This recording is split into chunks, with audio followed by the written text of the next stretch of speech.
이거를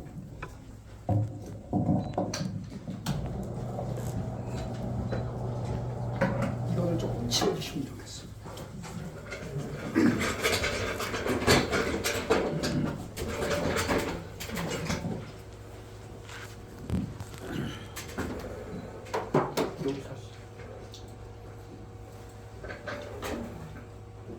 (1989년 9월달에) 제가 주 배려인 총용사 명을 받고 배려인에 부임을 했습니다. 부임하고 오니까 9월에 부임했는데 2달 만에 1989년 11월 9일 배려인 장벽이 무너졌습니다. 저는 그 현장에 있었고 그것을 보면서 여러 가지 많은 생각을 했습니다. 첫 번째, 저희 선대가 이북입니다. 저희 처가도 평안도입니다. 그때부터 우리도 통일을 해야 되겠다 라는 생각을 가지고 쭉 통일에 대해서 생각하고 고민하고 기도하고 여기까지 왔습니다. 이제 남북 통일은 곧 다가올 것이라고 하는 것은 모두 다 공감하고 있습니다. 오늘 남북 통일에 대한 그 배경을 한번 생각하면서 우리 어떻게 남북 통일을 준비할 것인가 하는 것을 우리 다 같이 한번 생각해 보는 시간을 갖도록 하겠습니다.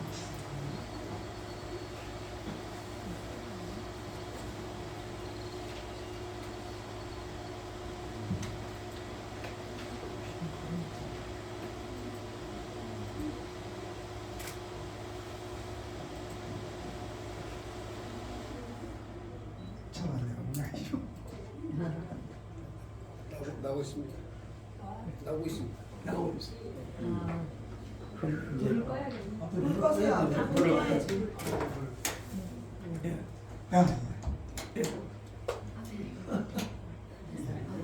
네, 그렇게 뒤에는 켜요. 오케이. 꺼세요. 됐어요? 됐어. 잘 보입니까? 네, 잘 보입니다. 이 지금은 보면은 우리나라가 어떠한 위치에 있는지 잘 알 수가 있습니다. 마이크를 잘 돼서 잘 안 되네요. 아니 마이크를 키세요. 가까이. 아니 마이크를 스위치를 올리세요. 그 손잡이. 예, 손잡이 스위치를 올려주세요. 예.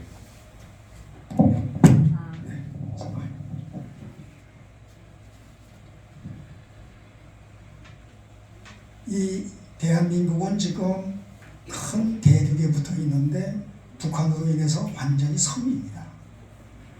북한의 북쪽에는 북한이 있고 그 옆엔 중국, 우리나라의 100배입니다. 100배, 남한의 100배. 그리고 두만강을 건너가면 러시아가 있습니다. 러시아가 우리보다도 얼마나 큽니까? 250배가 큽니다.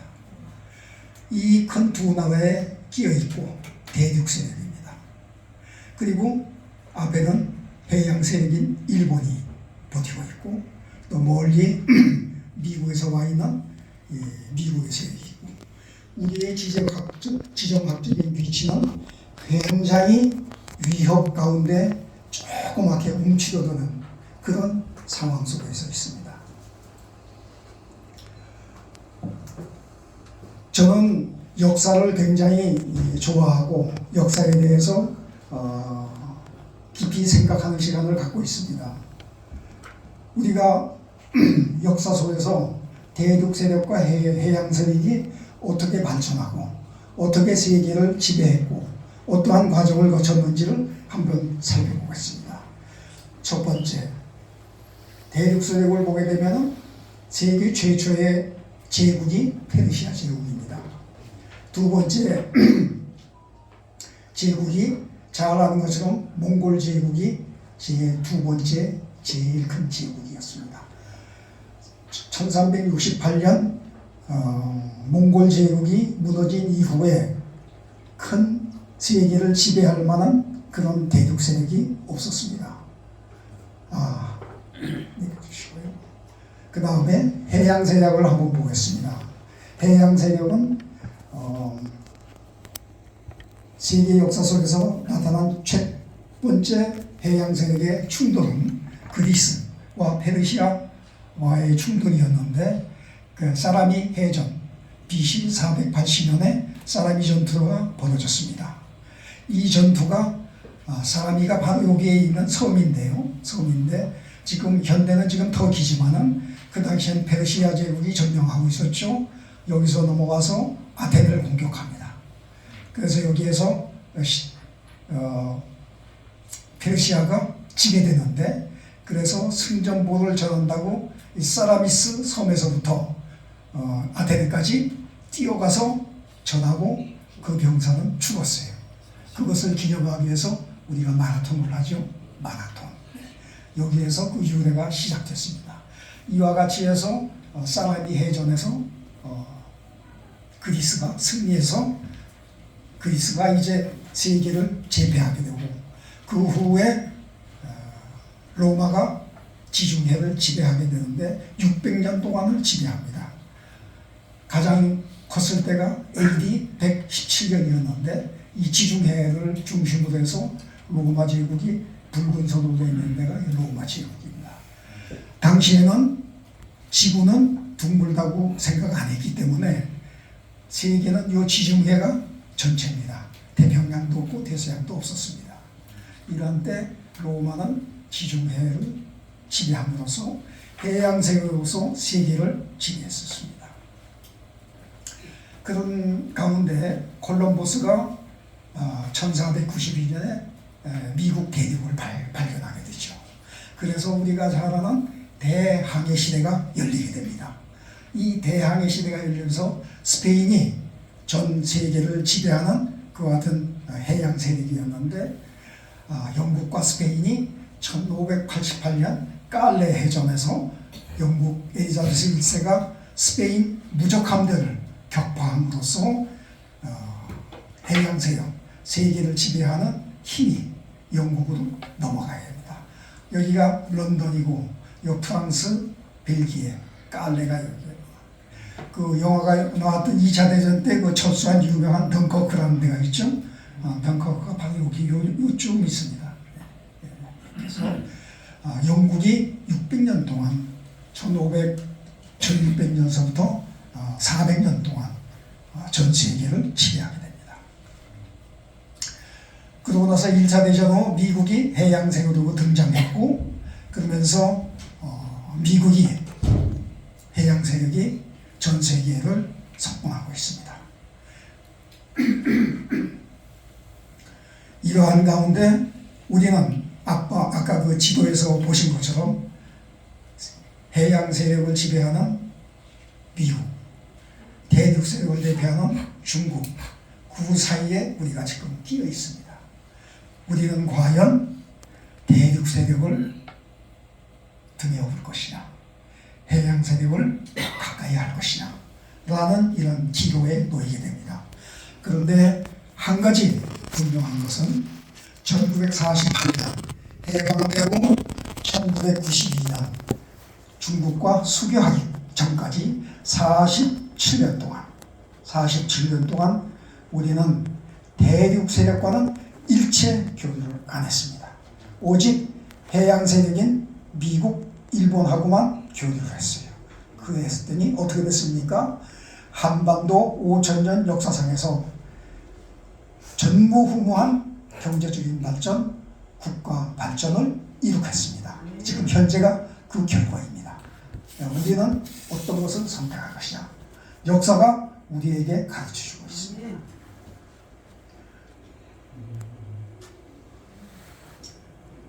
통일은 왜 해야 되나? 지금 통일 문제가 제기된 지 굉장히 오래됐는데 시간이 지날수록 이 해방 이전 세대들은 돌아가시고 이후에 세대들이 남게 되는데 이 MZ 세대는 통일에 관심이 없습니다. 네, 맞아요. 통일 왜 해? 통일은 하이 리스크, 위험이 많아. 그리고 로우 리턴, 우리한테 돌아오는 게 아무도 없어. 아무것도 없어. 하이 리스크, 로우 리턴. 그러니까 통일 안 하겠다. 이게 또 통일하려면 돈이 많이 드는데, 우리 지금 어렵게 밥 한 그릇 먹고 있는데 북한 동포들하고 통일해가지고 반 그릇씩 논아 먹어? 못해. 그거는 안 돼. 이렇게 생각합니다. 그러나 우리가 한 번 더 깊이 생각해 보면, 첫 번째, 통일을 해야 되는 당위성은 남북은 단일 민족입니다. 이 남북 통일은 영토 확장을 위한 야욕이 아닙니다. 1945년 그 이전에 국토를 원상 회복을 하는 것이 통일입니다. 그 다음에 두 번째, 북한 동포의 자유와 인권을 회복하는 일. 이것이 우리에게 주어진 사명입니다. 공산주의 사교 집단에 억압받고 있는 북한 형제자매를 구출하는 것. 이것은 우리들의 사명이요, 하나님께서 말씀하신 우리들의 임무입니다. 아멘. 네. 왜 그런 거 아니? 북한 공산주의는 이 정치 집단이거나 어떠한 나라가 아닙니다. 컬트, 사교 집단입니다. 네. 김일성, 김정은이를 신으로 모시는 사교 집단입니다. 그래서 국제정치학에서는 북한을 국가로 인정 안 합니다. 컬트, 사교 집단으로 보고 국가도 인정 안 합니다. 그래서 우리는 이와 같이 북한 동포들, 그들의 인권, 그들의 삶 먹지 못해서 굶주리고 헐벗고 있는 북한 동포를 구해야 되는 것은 우리의 가장 중요한 임무라고 그렇게 생각합니다.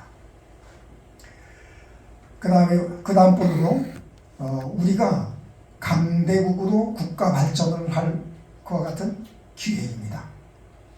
그래서 남북 통일을 내게 되면 북한 노동력과 자원, 여기에 한국 자본과 기술, 이것이 합쳐지면 엄청난 시너지 효과를 발휘하여 지금 선진국에 진입하려고 하는 이 시점에 있는 대한민국이 한 발 더 나아가서 선진국으로 가는 그와 같은 계기가 되는데, 제가 그랬습니다. 어떤 그 강연에 가서 이 얘기를 하면서 북한 노동력 자원 플러스 남한 자본과 기술, 그랬더니 어떤 분이 손 들고, 강사님 틀렸습니다. 북한 노동력과 자원 더하기 남한 기술 자본과 기술이 아니고 북한 노동력과 자원 곱하기 남한과 기술력, 이렇게 고쳐 얘기를 하더라고요. 그래서 가만히 듣고 보니까 과연 그렇습니다. 더하기가 아니에요. 곱하기예요.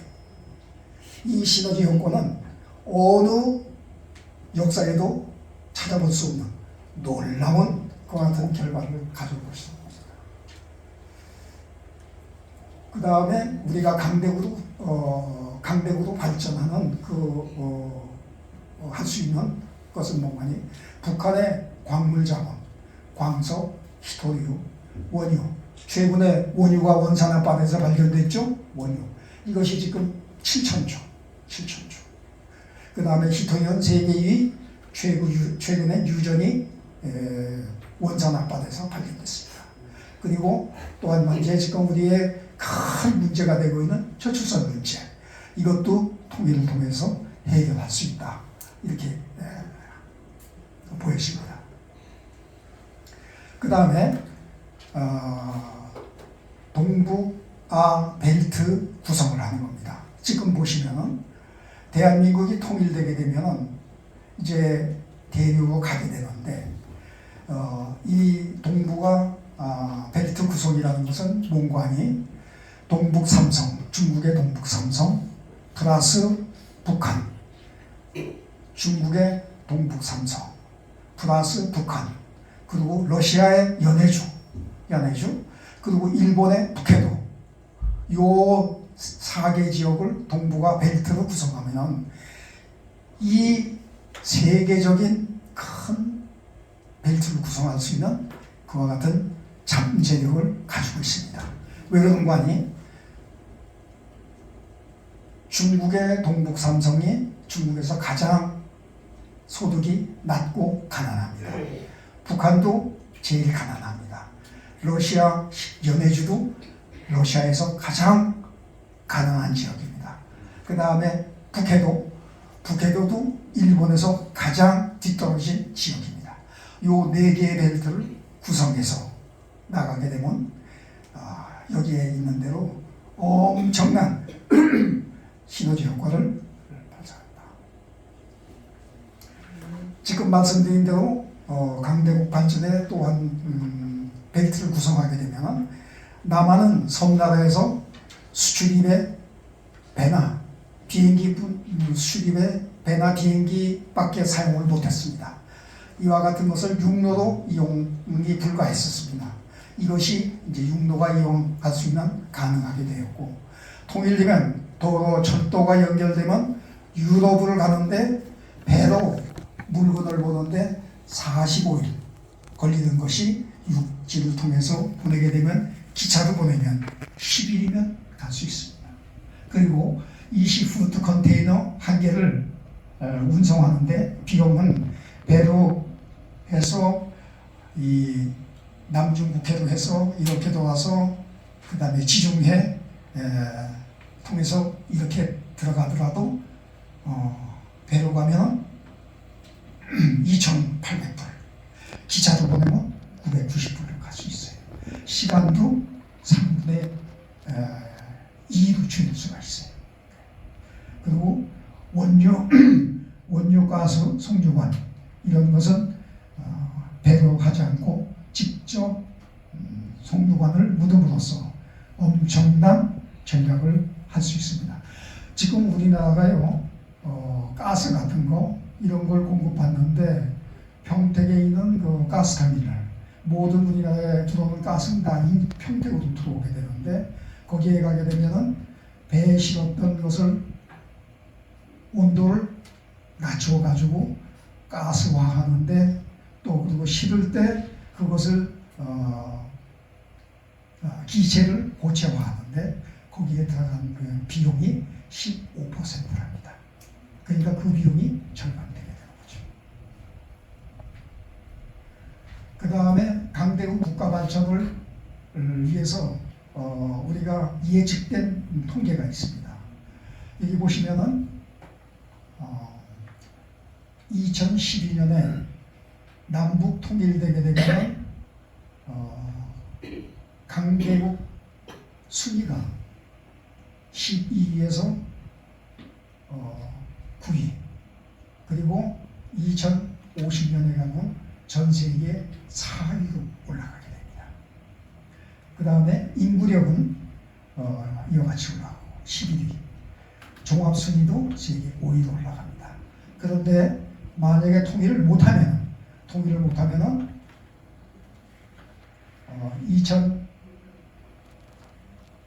2030년에 피크를 이루어 정상을 이루고서 내려가게 됩니다. 2060년에는 14위로 떨어집니다. 인구력도 떨어집니다. 아마 이거보다 저출산 문제로 더 급격히 내려갈 겁니다. 그 다음에 종합 순위도 떨어지게 됩니다. 통일하게 되면 이와 같은 놀라운 축복이 있을 걸로 기대하고 있습니다. 그 다음 세 번째로 우리가 그럼 통일을 어떻게 해야 하나? 저는 통일하는 방법을 역사 속에서 찾았습니다. 아놀드 토인비는 영국의 유명한 석학인데요. 이분이 그랬습니다. 역사는 반복한다. 그리고 역사에서 교훈을 얻지 못한 민족은 결코 밝은 미래가 오지 않는다.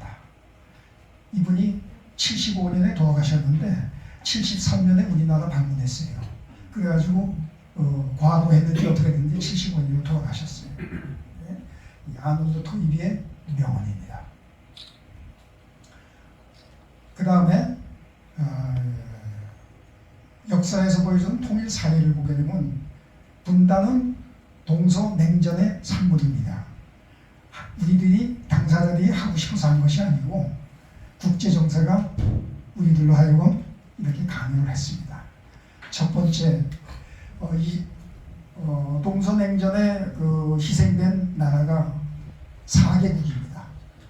4개국인데 베트남, 예멘, 독일, 그리고 대한민국 4개국인데 이 베트남은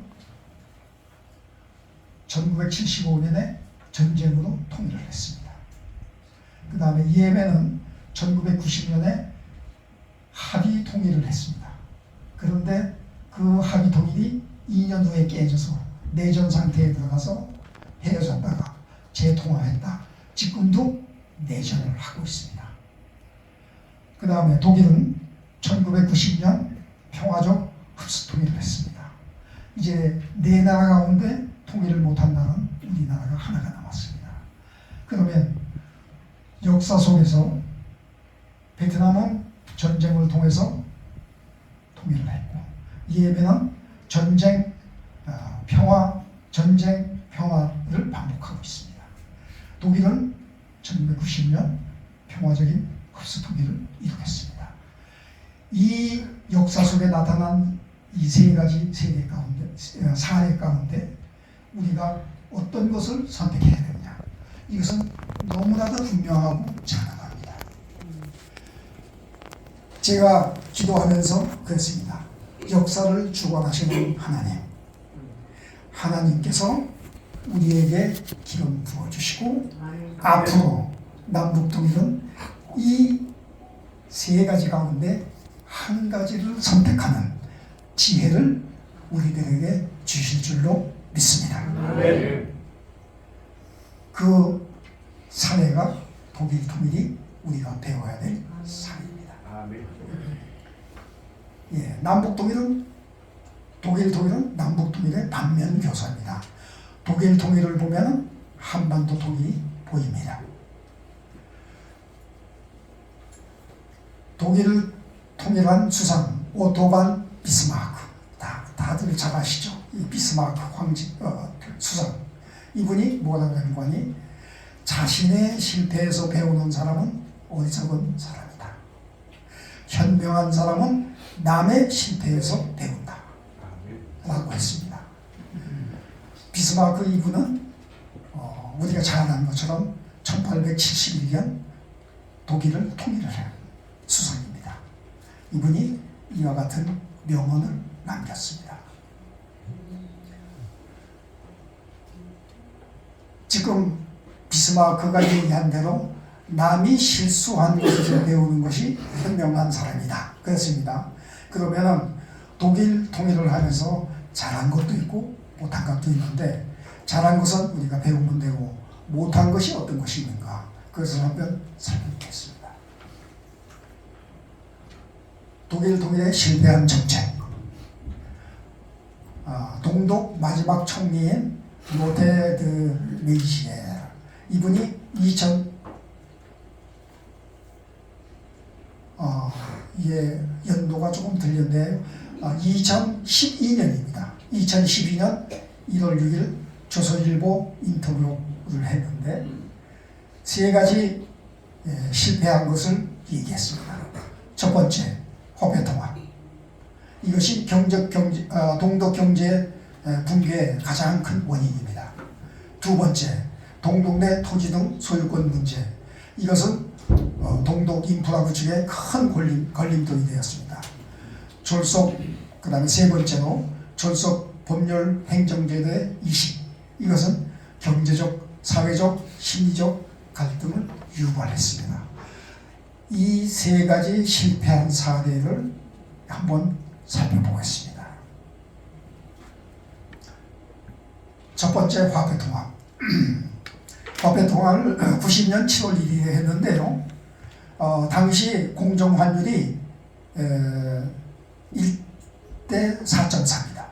공정환율이. 그리고 암시장은 1.8입니다. 이와 같은 환율을 무시하고 환율을 1대 1로 교환을 해줬습니다.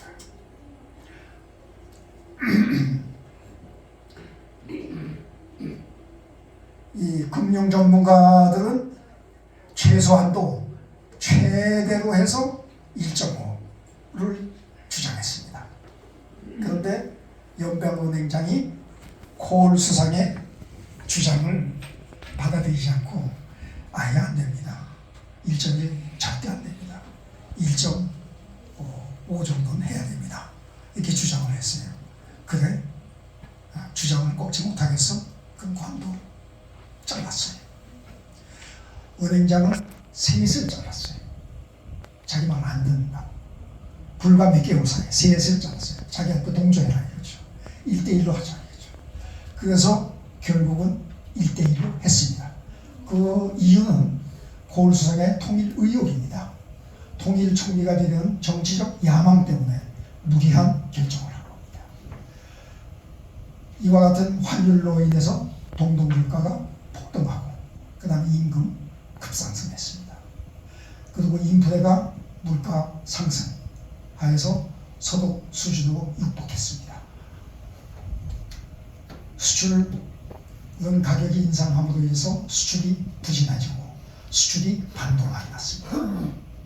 그리고 기업이 줄도서네. 기업이 줄도서하게 되면 실업자가 돼요. 실업자가 향상하고 그 다음에 1991년 동독 경제 통일되고 1년 후에 동독 경제 성장률은 마이너스 31%가 됐습니다. 이와 같은 부작용을 가지고 오게 된 것이죠. 두 번째로 토지건물 소유권 분쟁과 기업 헐값 매각. 이 토지건물 소유권 분쟁이라는 문관이 장로님 제가 마칠 시간 5분 전에 표시를 좀 해주세요. 그러면 마무리하겠습니다. 시간이 지금 얼마쯤까지 하는지 모르겠어요. 네, 10분도 할 수 있습니다. 네, 빨리 하겠습니다. 소유권 분쟁은 문관이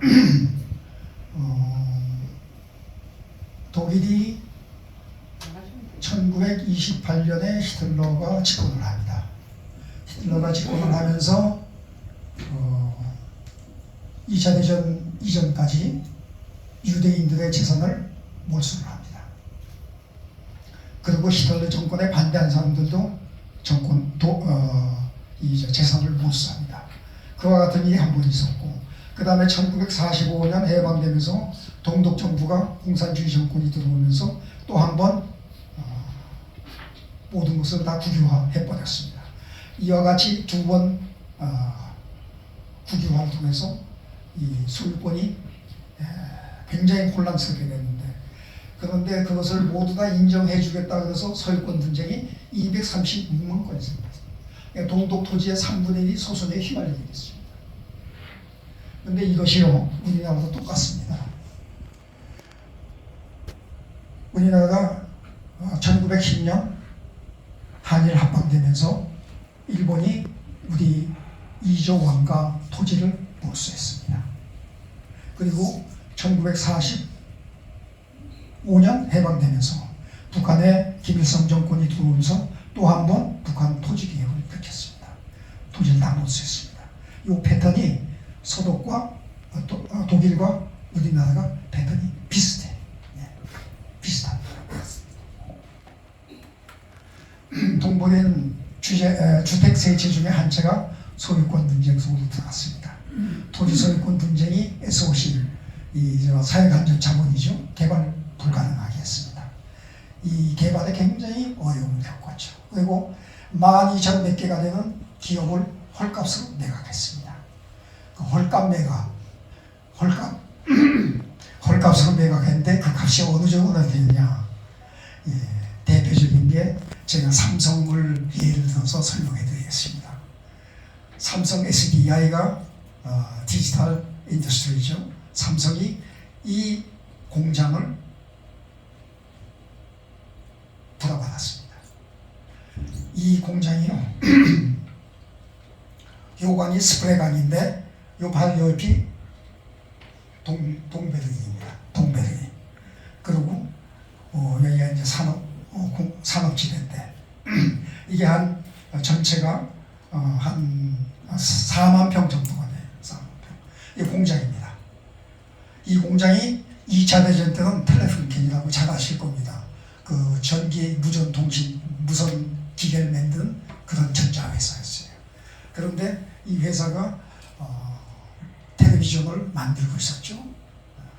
근데 이 공장에 직원들이 한 3,500명 있었어요. 3,500명 있었는데 이 공장을 삼성이 얼마에 샀는고 하니 얼마쯤으로 샀을까요? 100만 불? 1000만 불? 이 공장을 가져가는 조건이 5년 동안 3,200명의 직원들을 고용하는 월급만 지급해달라. 월급만 지급해달라. 5년 동안. 그런데 이거 보십시오. 3만 평의 공장이 있죠. 강이 흐르죠. 이게 기차역이에요. 기차까지 들어와요. 기차까지. 옛날에 군수물자 하던 데이기 때문에 기차가 들어와요. 여기 이게 아파트가 있죠. 이렇게 이게 다 임직원들의 주택이에요. 이것을 5년 동안 3,000명의 월급만 주고 가지고 가야죠. 삼성 이건희 회장이 얼마나 신났는지 베를린에 3, 4년 동안 1년에 한 6개월 여기 있어 머물렀어요. 좋아가지고. 그래가지고 이것을 그 공장을 인수해가지고 하는데 협상을 했어요. 5년 너무 길다. 3,200명 너무 많다. 그래서 1,800명을 3년 동안 고용해주는 조건으로 이 공장을 인수했어요. 그리고 이 공장이 오래됐기 때문에 이걸 갖다가 이제 이 자동화를 하고 그러는데 그걸 하기 위해서 은행에서 대출을 받아요.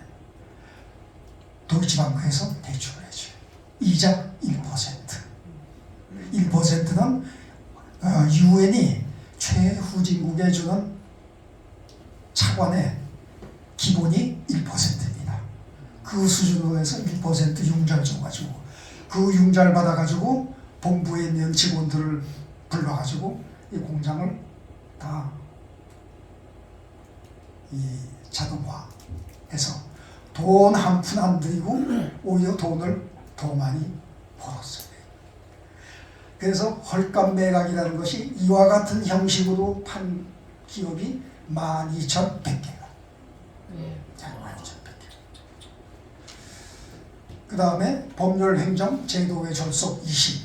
그 공간이 자유민주주의 체제와 공산주의 체제의 상위점에서 오는 부작용인데 소득의 법을 행정, 법률, 행정 이 체계를 동독에 그대로 적용해서 심각한 부작용을 유발했습니다. 특별히 의료, 연금, 육아보호 등 사회보장성에 대한 비합리적 지출이 굉장히 통일비용으로 지출되는데 엄청난 부작용을 가져왔습니다. 요 밑에 있는 비용이 통일 비용인데요. 약 1조 2,800 유로, 우리 돈으로 예전은 한 3,000조 됩니다. 3,000조. 3,000조인데 보십시오. 동독 사람들은 지금 통일해가지고 아까 돈을 1대1로 바꿔주고 그 다음에 또 모든 사람을 동독 사람하고 똑같이 의료 혜택을 주고 연금 혜택을 주고 육아보호 등을 해주는 거죠. 이렇게 하다 보니까 실질적으로 통일에 들어가야 될 철도, 도로, 철도 이러한 그 다음에 개발, 인프라 개발비에는 12.5%밖에 안 들어갔어요. 전체 통일 비용에. 그리고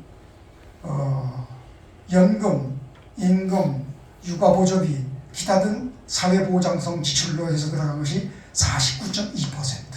절반이 사회보장 제도로 들어가죠. 우리가 앞으로 남북통일하면 어떻게 할 것인가? 답이 여기 있죠. 어떻게 해야 된다. 답이 나와 있습니다. 이와 같이 해서 이 통계는 독일 연방 건설교통부의 통계입니다. 그러면 남북 통일은 언제 오나? 가장 핵심적인 관심사죠. 언제 오나? 독일 통일은 예상하였는가? 롤프 라파엘 주한 독일 대사가 2013년 한국에 대사로 부임했는데 그때 매일경제와 인터뷰를 했어요. 인터뷰하면서 기자가 물어봤어요. 독일 통일을 예상을 했습니까? 그랬더니 독일 통일은 도둑같이 왔다 그랬어요. 아무도 예상 못했고 준비하지도 않았고 아무 준비도 없었어요. 왜 그런 거니?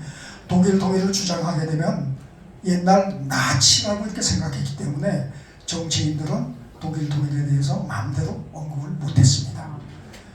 그 다음에 1989년 9월달에 디벨트 여론조사. 디벨트는 우리나라의 조선일보 같은 가장 독일에서 큰 일간신문이죠. 디벨트지가 여론조사를 했는데 53%가 30년 내에 통일이 불가능하다 이렇게 생각해요. 89년이에요. 89년. 그리고 1989년 10월 25일 빌리 브란트 전 서독수상이죠. 베를린 시장도 했고 이 빌리 브란트가 방한을 했는데 그때 공항 기자회견에서 기자가 물어봤어요. 통일이 예상했습니까? 통일은 언제 됩니까? 그랬더니 독일 통일은 유럽 통합 후 10여 년 지나야 통일됐다. 이렇게 답변을 했어요. 그런데 10월 28일 날 2주 후인 11월 9일 날 베를린 장벽이 와 무너졌습니다. 그리고 1년 후에 동서독이 통일됐어요. 그러니까 서독 사람들이 하나도 통일에 대해서 몰랐고 그런 상황이었습니다. 그리고 아산경제연구소에서 남북통일 여론조사를 했습니다. 통일 전문가 20인에서 설문조사를 했는데 이게 2018년 10월 20일입니다. 언제 통일이 될 것이 예상하는가? 이렇게 나왔어요. 그러니까 10년 이내가 45%, 10년에서 20년이 30%, 그 다음에 3년에서 5년이 10%, 20년 이후에 된다는 것이 15%. 그러니까 20년 이내에 온다는 것이 85%가 20년 내로 온다. 그런데 20년보다 더 빨리 점점 통일은 다가오고 있습니다.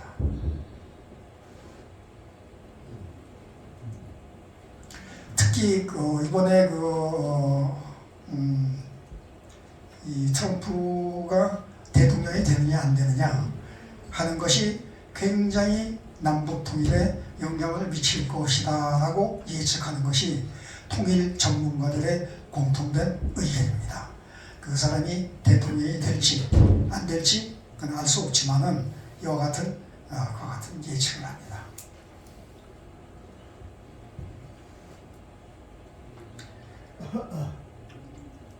조지 프리드만이라는 사람이 있는데 이 사람은 스타트포트 정치연구소의 소장입니다. 이분이 예측한 것이 굉장히 많이 맞기 때문에 21세기의 노스트라다무스다라고 얘기할 정도로 굉장히 식견이 있고 예측을 잘하는 사람입니다. 이게 좀 겹쳤네요. 네. 여기 보면 2040년에서 2050년 사이에 중국이 분열된다. 중국이 깔아놓는다. 이렇게 예상을 했어요. 그렇게 되면 한국은 동북 삼성을 놓고 중국과 다툴 것이다. 이렇게 얘기를 하면서 이 조지 프리드만은 이 100년 후라는 이 책, 지금 번역돼 가지고 지금 시중에 있습니다. 번역돼 있는데 이 책에는 한반도 통일은 앞으로 20년 내에 될 것이다 라고 이렇게 예측을 했습니다. 그것을 뒷받침하는 건 문관이 독재 정권은 반드시 무너진다. 이거는 역사적인 사실입니다. 이거는 중국도 독재 정권이요, 북한도 독재 정권인데 독재 정권은 반드시 무너진다. 라고 이렇게 예측을 했습니다.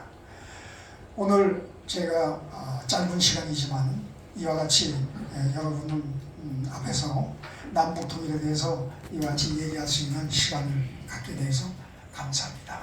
여기서 마치겠습니다. 감사합니다.